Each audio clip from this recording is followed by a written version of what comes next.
Donc voilà, je suppose que c'est là-bas qu'il faut passer normalement. Ouais, d'accord. Voilà. Alors merci pour ces exhortations et que le Seigneur touche nos cœurs et nous aide à écouter, à mettre en pratique ce qu'on entend.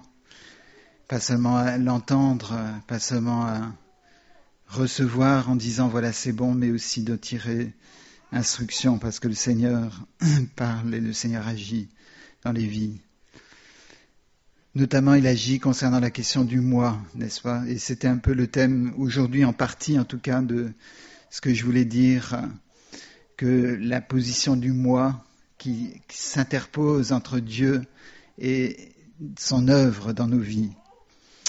Mais j'aimerais vous poser juste quelques questions de connaissance. Qu'est-ce qui peut dire sans regarder quelle était la dernière église dans l'Apocalypse à laquelle Dieu s'est adressé parmi les 7 églises? Laodicée, c'est très très bien. Très très bien, Laodicée. Est-ce que vous connaissez quelque chose sur Laodicée que Dieu a pu dire sur cette église? Quel était l'enseignement particulier? Voilà, tu es ni froid ni bouillant, tu es tiède. Et c'est un avertissement pour chacun d'entre nous. À d'autres, il faut lire les 7 églises. C'est extraordinaire le message que Dieu donne. C'est un message d'amour, un message de tendresse, mais un message très clair. Et la parole de Dieu est très très claire. La parole de Dieu n'est pas là pour le flottement, en disant voilà, je vais voir comment ça va se passer dans l'avenir, je vais voir si ça se confirme, je vais laisser le temps agir, n'est-ce pas? Ça, c'est un principe évolutionniste, c'est un principe athée, matérialiste. On va laisser le temps faire l'œuvre, mais le temps fait que ça se dégrade. Vous laissez n'importe quel objet, quel objet vivant, par exemple, je veux dire quelque chose comme un fruit, comme un légume, et même un objet strictement matériel, inerte, eh bien, vous le laissez dehors avec le temps, et on verra de la dégradation, on verra pas de l'amélioration. Et le Seigneur est pour la réponse claire, nette et précise, en disant maintenant je réponds. Dans les psaumes, il est dit, je crois que c'est le psaume 95, aujourd'hui, si vous entendez sa voix, n'endurcissez pas votre cœur. Parce que l'endurcissement du cœur, c'est de dire soit non, soit je vais voir, je vais laisser le temps passer. Ça, c'est de l'endurcissement. Et le Seigneur veut agir aujourd'hui dans nos vies. Il veut qu'on prenne des positions pour lui, qu'on réponde, mais pas seulement qu'on réponde, mais qu'on se lève dans le cœur et qu'on décide de marcher avec lui. Donc dans le chapitre 3 de l'Apocalypse, au verset 15, le Seigneur dit « Je connais tes œuvres ». C'est-à-dire, je connais tes comportements, je connais tes œuvres, je sais ce que tu fais. Pas seulement les bonnes œuvres, mais aussi tes comportements, tes réactions, je les connais. Et vous savez que vous ne pouvez pas vous cacher de Dieu. Quoi que vous fassiez, même si les hommes ne le savent pas, même si vous avez réussi à dissimuler toute votre vie des choses, Dieu le sait et il connaît. Il connaît tes œuvres, il sait d'où tu viens, il sait ce que tu as fait, ce que tu as connu, et il sait aussi ce que tu as caché. Je connais tes œuvres, je sais que tu n'es ni froid ni bouillant. Et c'était probablement une église qui donnait l'impression d'être bouillante, qui donnait l'impression de bien fonctionner. L'apôtre Paul a exhorté l'église de Laodicée, en même temps que l'église de Colosse. Et c'était une église qui avait reçu donc cet enseignement très riche de l'apôtre Paul, quel privilège d'être directement instruit par l'apôtre Paul. Mais il y avait quelque chose qui n'allait pas et que le Seigneur savait. Et on peut rentrer dans une église, avoir l'impression que c'est bouillant. On peut entendre certaines prédications, avoir l'impression que c'est bouillant. Et le Seigneur sait si c'est bouillant ou si c'est pas bouillant. Et la raison pour laquelle on peut être tiède, ce que Dieu reproche à l'église de Laodicée, premièrement, c'est le le fait d'être tiède, ni froid ni bouillant. Il y a deux raisons pour lesquelles l'eau est tiède, c'est trivial, c'est banal ce que je dis. C'est soit qu'il n'y a pas d'eau chaude, c'est-à-dire on tourne le robinet d'eau chaude et puis ça coule pas très chaud, ou soit qu'il y a de l'eau froide qui est mélangée avec. Et je pense plutôt que c'est le cas souvent dans nos situations personnelles, que nous avons de l'eau froide et de l'eau chaude qui coulent. Au lieu d'avoir les choses du Seigneur qui alimentent notre vie et qui sortent de nous, il y a aussi de l'eau froide qui vient.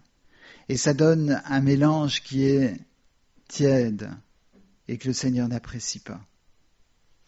Ça ne veut pas dire que dans la vie chrétienne, il n'y a que les choses de Dieu qui doivent être faites. Bien sûr, strictement parlant, oui. Mais ça ne veut pas dire qu'on doit être toujours avec sa Bible, en train de prier, être avec la Bible du matin au soir et du soir au matin. Il y a les choses nécessaires de la vie, il y a les activités, il y a le travail. On ne doit pas arrêter son travail. On doit continuer à vivre. Mais c'est ce qui coule dans nos cœurs. Est-ce que c'est la parole de Dieu? Est-ce que c'est l'Esprit de Dieu qui coule dans nos cœurs? Est-ce que nous avons cette alliance avec Dieu ou est-ce qu'il y a quelque chose qui fait que c'est du mélange? C'était pour les Juifs quelque chose d'abominable dans la loi de Dieu instaurée par Dieu que le mélange. Vous savez, on ne devait pas mettre sur un tissu usé, on ne devait pas recoudre avec du tissu neuf.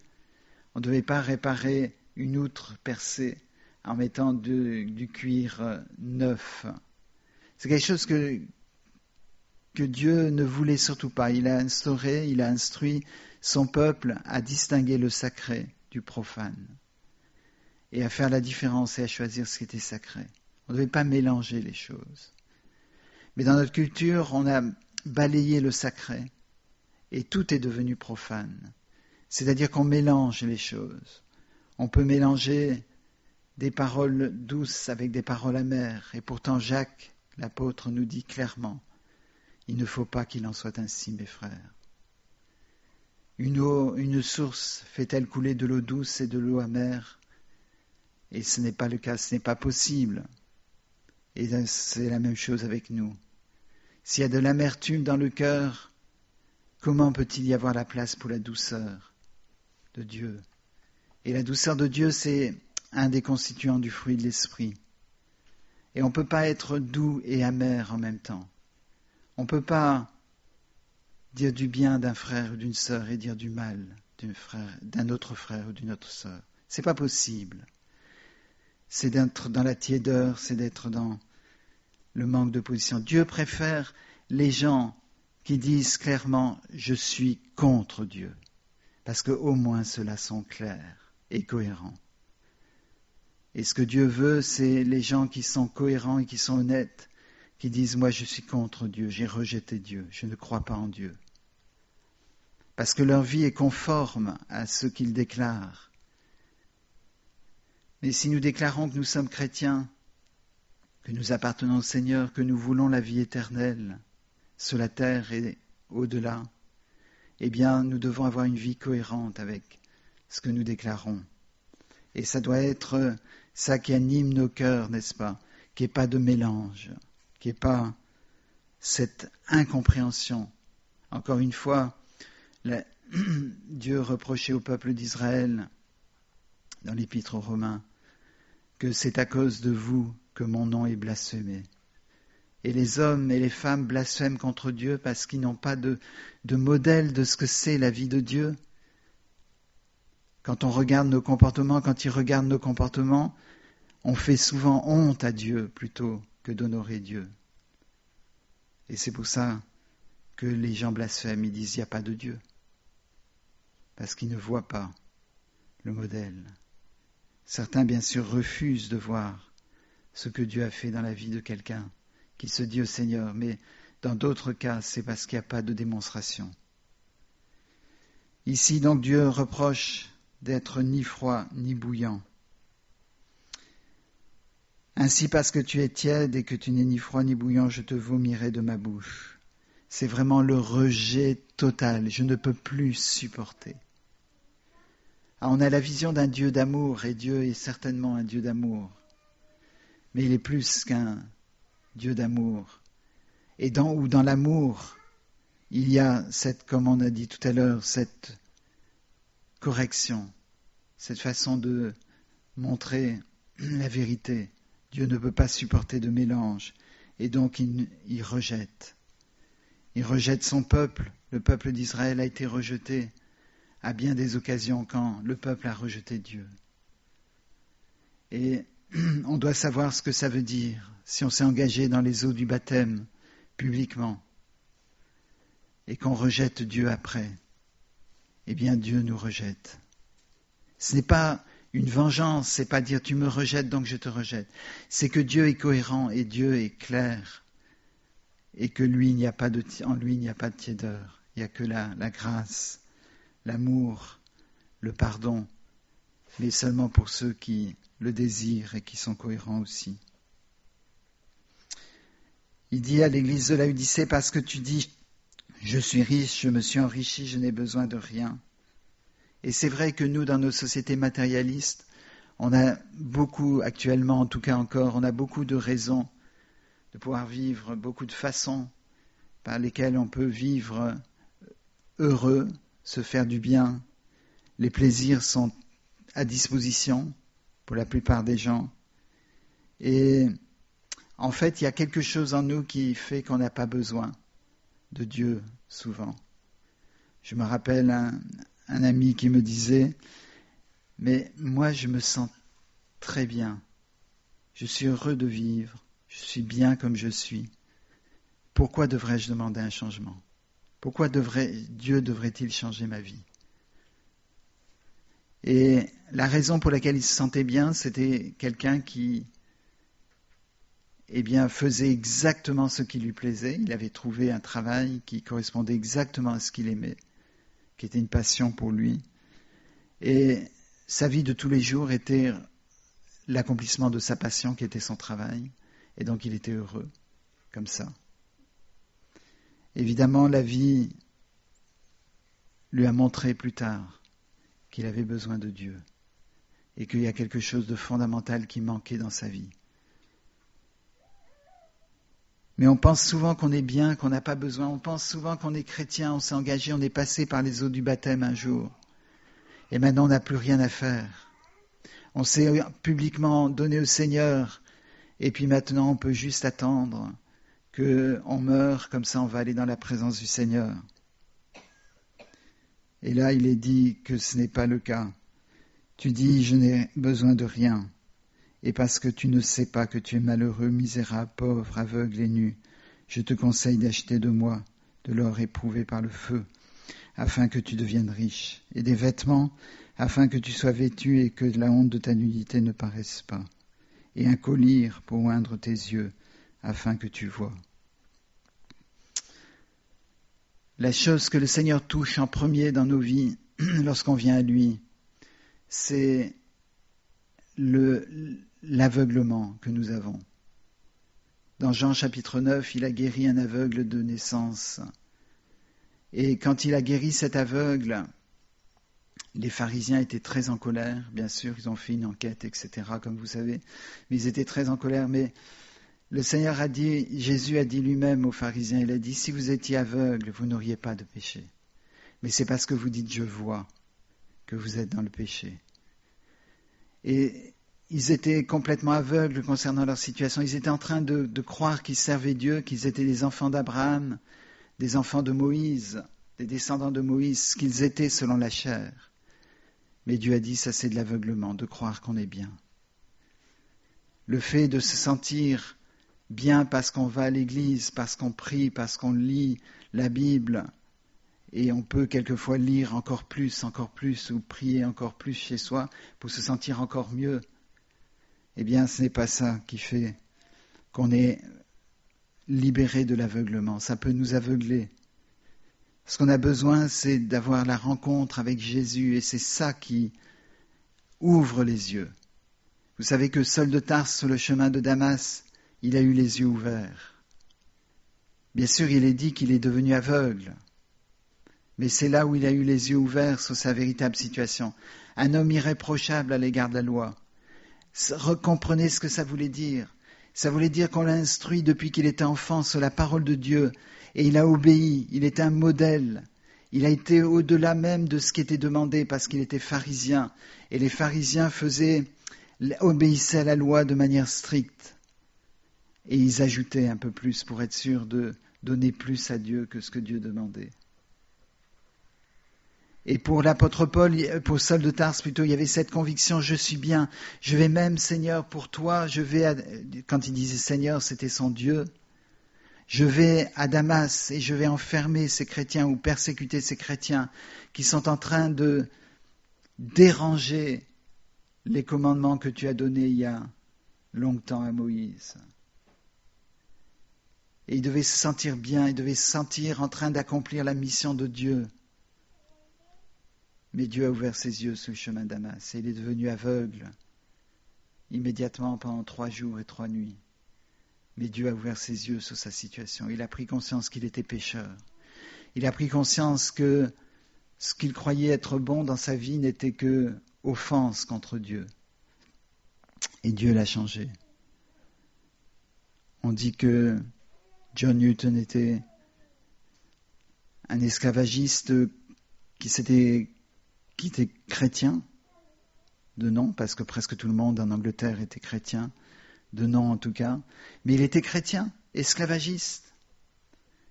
Ça voulait dire quoi? Si c'est ça le christianisme, ça voulait dire je suis disciple de Christ, esclavagiste.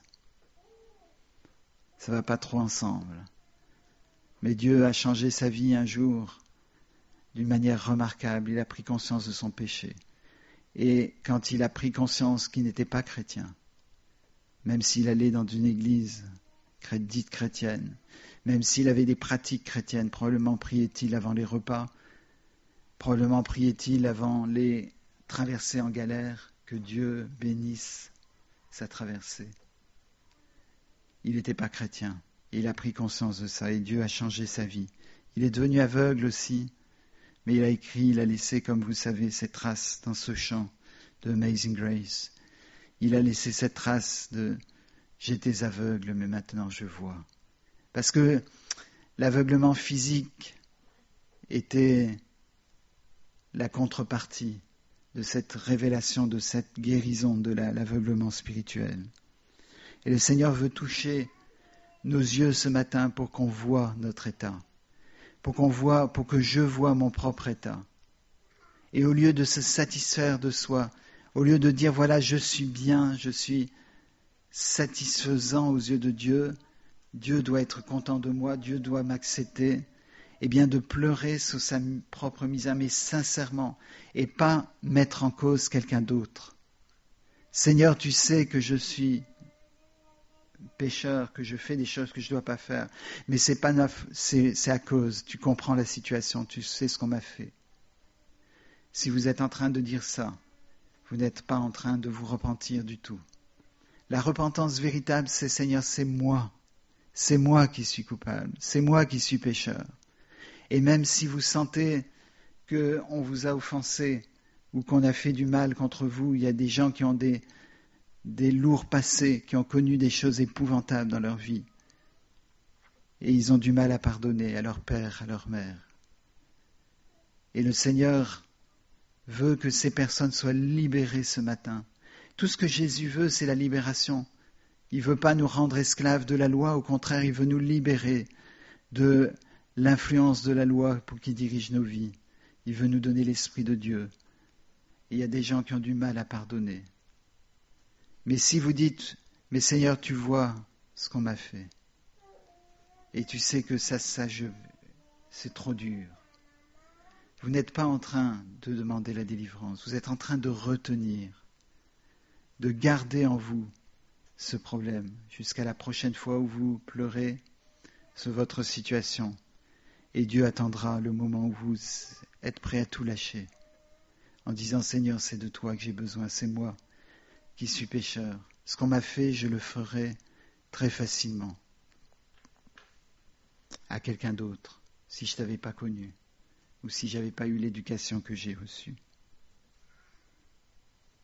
Le Seigneur veut nous guérir ce matin de cet apitoiement sur soi-même. C'est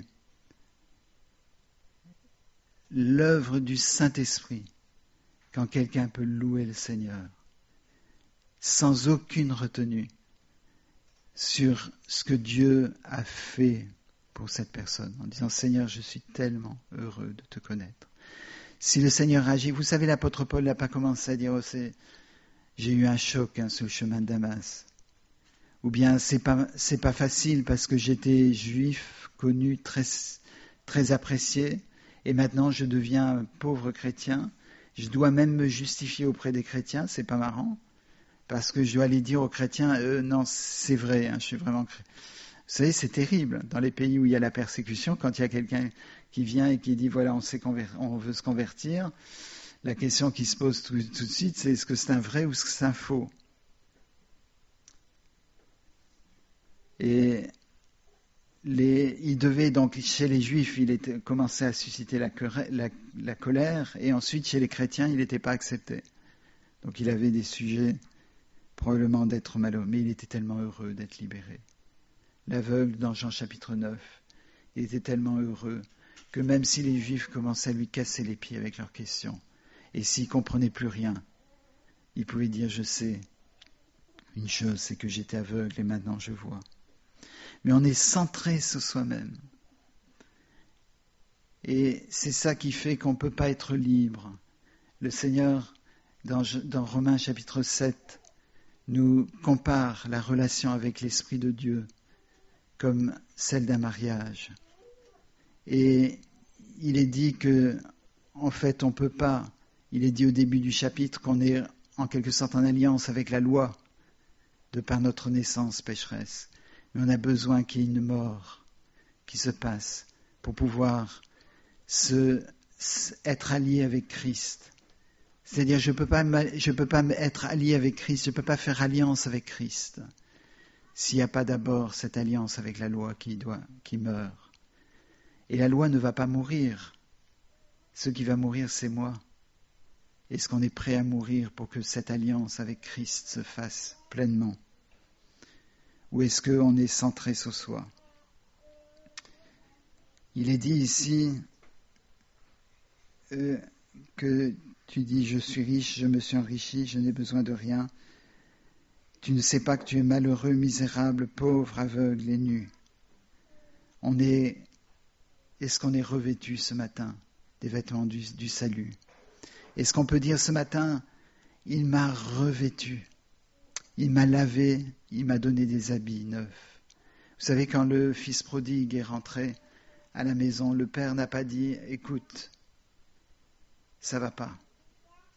Tu es parti, il faut d'abord qu'on règle, et quand tu auras réglé, quand tu te seras humilié, tu vas pouvoir rentrer dans la maison. » Le père s'est jeté dans les bras. Mais est-ce que vous voyez le message qu'il y a derrière ? Le père qui se jette dans les bras, c'est une relation de père et de fils.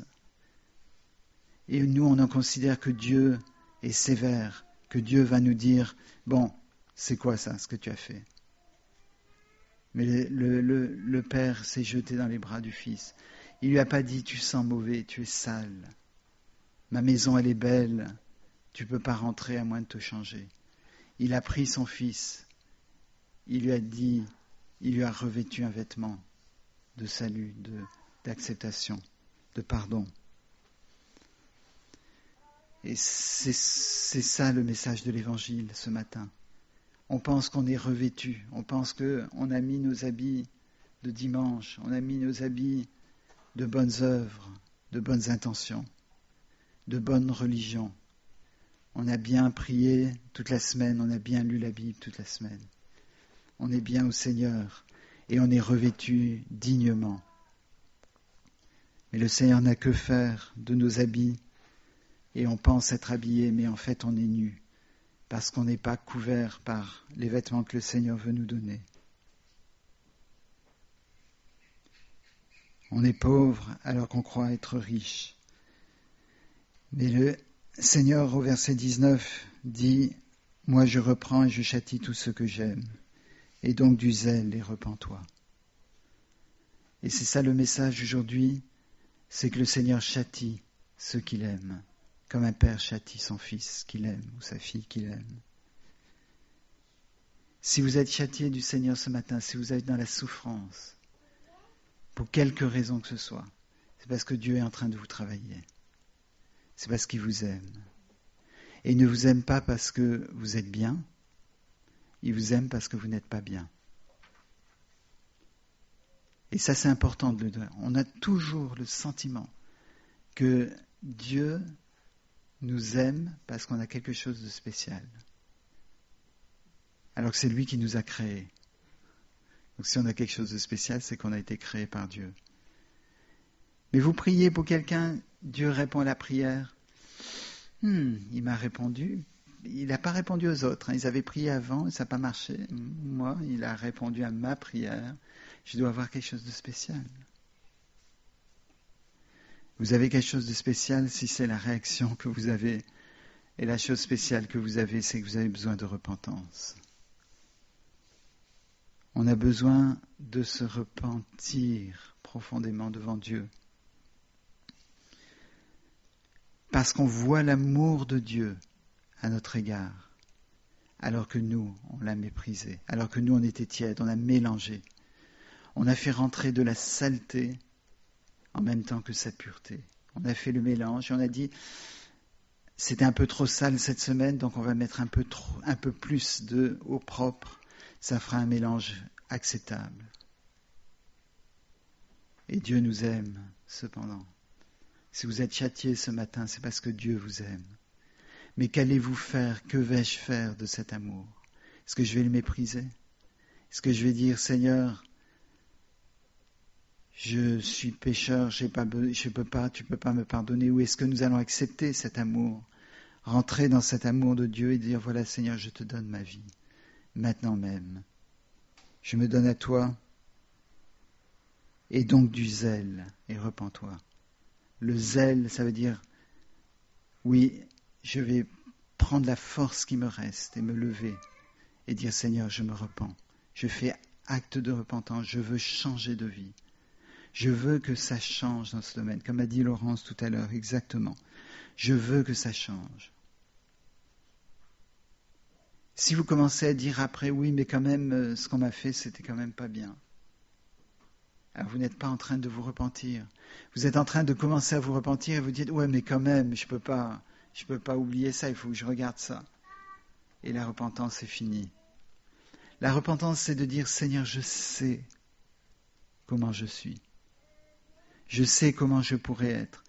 Tout le mal, le plus exécrable, les choses les plus sales, les plus terribles qui ont pu être faites contre moi, j'aurais pu les faire.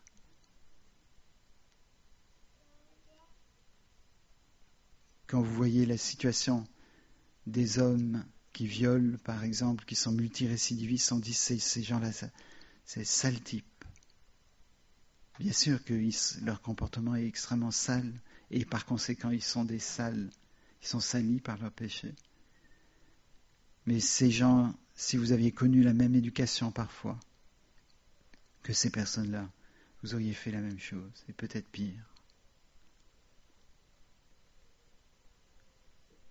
Quand le Seigneur nous ouvre les yeux sur notre condition, on n'a plus le temps de regarder les problèmes qui se produisent chez les autres.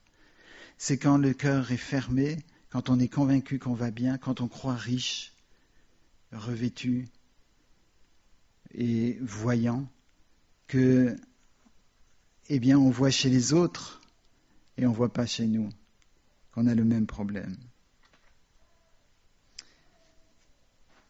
Et le Seigneur dit, et donc du zèle et repens-toi, voici je me tiens à la porte et je frappe. Donc ce matin, le Seigneur frappe à la porte de nos vies. Qu'est-ce que vous allez faire? Il y a plusieurs... Je me rappelle mon père visitait une famille. Il a visité... Bien sûr, si c'était mon père, c'était strictement...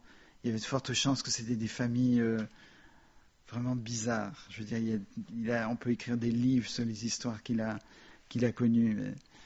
Mais, il visitait une famille et quand quand il a tapé à la porte, il entendait les vers qui se réunissaient en grande catastrophe.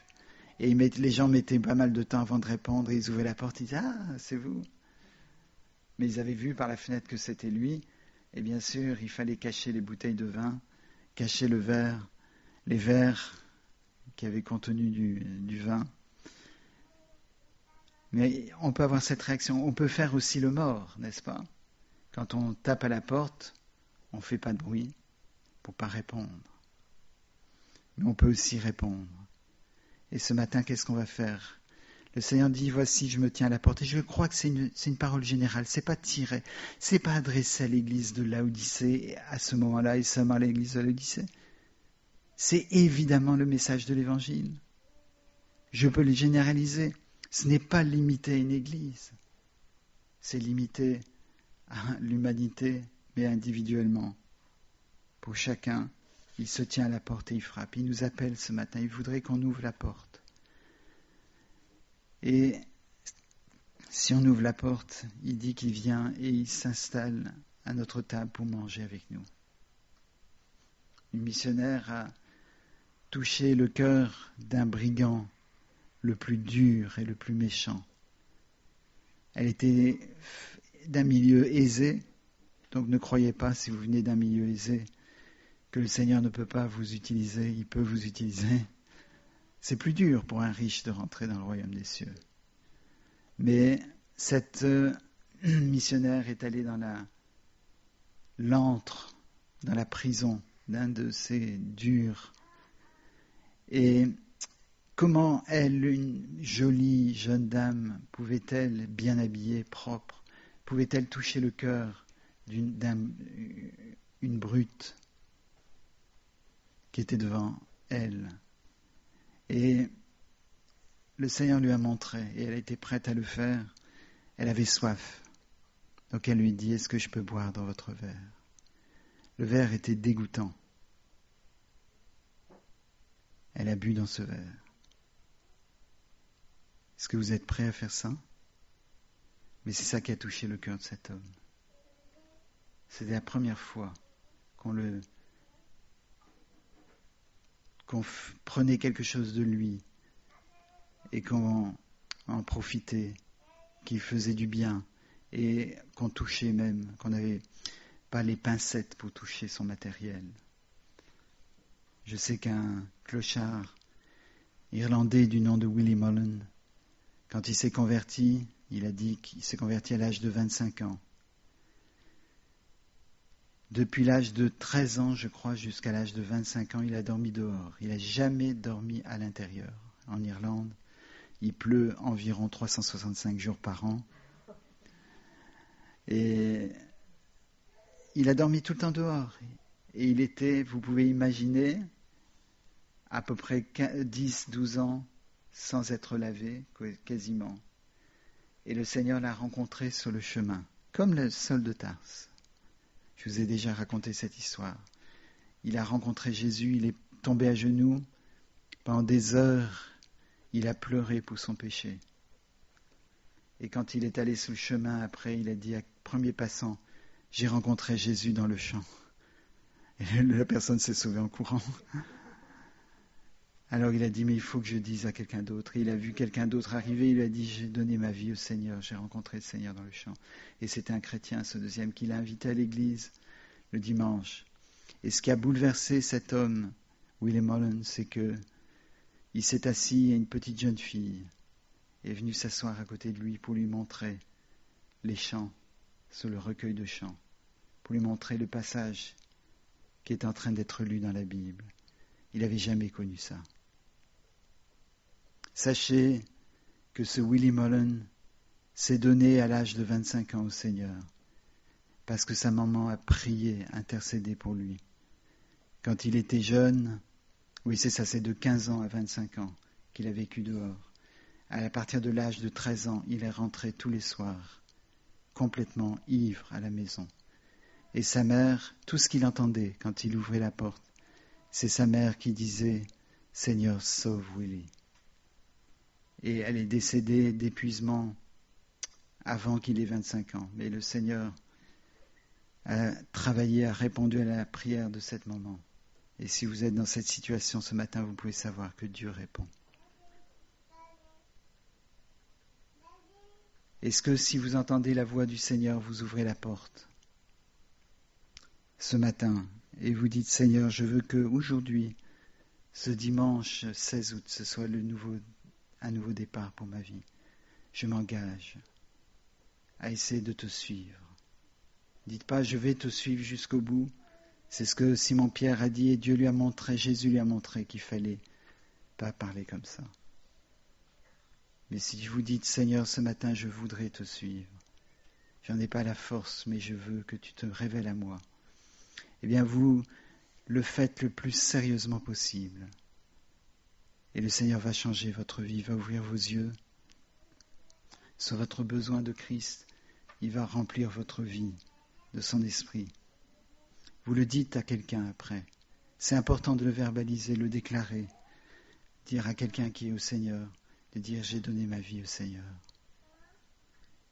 Donner sa vie au Seigneur, c'est pas se convertir seulement. C'est aussi quand on est chrétien de 50 ans, je veux dire 50 ans de christianisme derrière, ou des années de dire Seigneur, je veux que tu changes cette chose dans ma vie, je veux que tu viennes. Si quelqu'un entend ma voix et ouvre la porte, j'entrerai chez lui, je souperai avec lui et lui avec moi. Le Seigneur va prendre notre saleté, nos verres sales, nos assiettes sales. C'est pas la peine de dire je vais comme Marthe, il faut que ce soit propre, il faut que ça brille, c'est le Seigneur. Vous donnez ce que vous avez. Et forcément ça sera sale, puisque c'est ce que vous avez. Le Seigneur, prends-le ce matin. Tout ce que je peux t'offrir pour le souper, c'est de la saleté. Et le Seigneur va dire, mais moi je t'offre mon corps et mon sang. Je t'offre mon corps qui a été brisé sur la croix, et je t'offre mon sang qui a coulé pour toi. Et c'est là où nos vies commencent à changer. Amen. Alors faites-le réellement chez vous. Et dites-le après, un frère, une sœur. Dire voilà, j'ai pris la décision et je voudrais concrétiser ça. Vous passerez par les eaux du baptême, même s'il faut parfois attendre. C'est difficile de baptiser avec un masque, mais on le fera. On le fera dehors si ça maintient. Et on ne peut pas attendre novembre pour des raisons qu'on expliquera une autre fois. Donc on le fera dehors s'il le faut. Mais on le fera parce que le baptême, c'est un engagement important devant Dieu. On va prier et vous libérer de vos masques. Seigneur, merci pour la grâce infinie de Dieu qui se révèle, qui nous rend parfois aveugles physiquement et qui nous rend voyants sur notre état de misère. Et Seigneur, ce matin, qu'il y ait des miracles dans nos vies, qu'il y ait des miracles dans ma vie, qu'il y ait des miracles dans la vie de chacun ici, de Seigneur, nouvelle naissance, nouveau commencement, nouveau départ, de renoncer à soi-même pour que tu aies la place, Seigneur, que ce soit toi qui organise le souper et pas nous. Nous pouvons offrir que notre misère et notre saleté. Mais toi, Seigneur, tu donnes ton sang, tu donnes ton corps. Et Seigneur, ce matin, viens agir puissamment. Seigneur, je te prie pour ça. Que cette rentrée 2020, cette rentrée scolaire soit pas comme les autres. Soit vraiment avec l'œuvre du Saint-Esprit dans les vies. Que l'Église soit travaillée par l'Esprit de Dieu, mais parce que chaque individu de l'Église est travaillé par l'Esprit de Dieu. Amen.